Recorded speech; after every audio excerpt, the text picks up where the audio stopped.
So what we have here is technology that dates all the way back to like the 1920s, really. This is the way they used to... Yes, it's originally how Edison did it.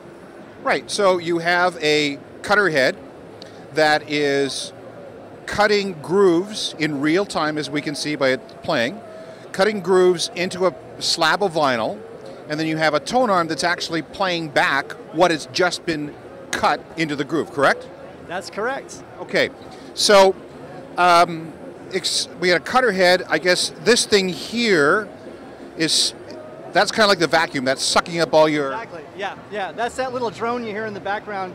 That's the vacuum is attached to this plastic hose, is sucking out the audio that's just been cut.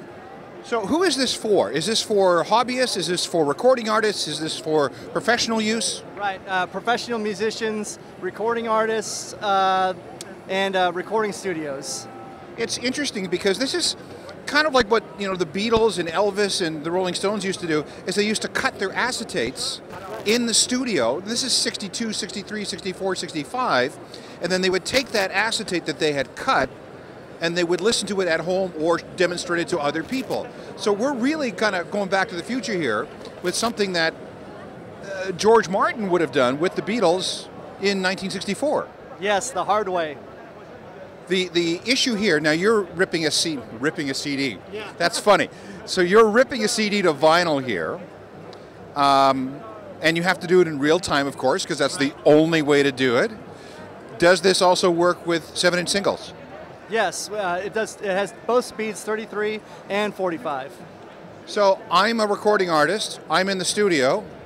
I want to see what my music sounds like on vinyl right away, rather than sending it out to the pressing plant and coming home waiting, could be months, for a test pressing to see how it sounds. This way you can do it instantaneously. Correct. Or you could do your own little short run, like say you recorded a track, you posted it on SoundCloud and iTunes that night and you have a show. You can also bring 10 vinyl you just cut of that same song and have do everything in one night release party. Okay, I tell you what, I'm a DJ who normally mixes on a laptop, but I want to make it look like I actually know how to DJ. So I transfer my mix from my laptop and people think that I'm actually scratching and mixing. There you go. Okay. Yes. How much does something like this cost? $4,000. $4,000.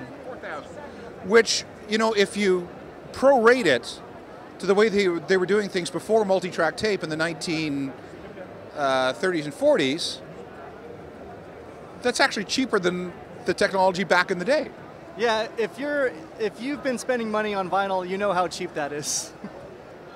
Well, thanks a lot. This is really cool. I don't need one for my basement, but I kind of want one just so I can rip my pristine digital to vinyl. Oh, how much are the blanks? They start from 50 cents, and the most expensive one is $3. What's $3? Like a 180 gram version? Yeah, 180 gram, like a clear 12-inch. Okay, again, I don't need one, but I want one.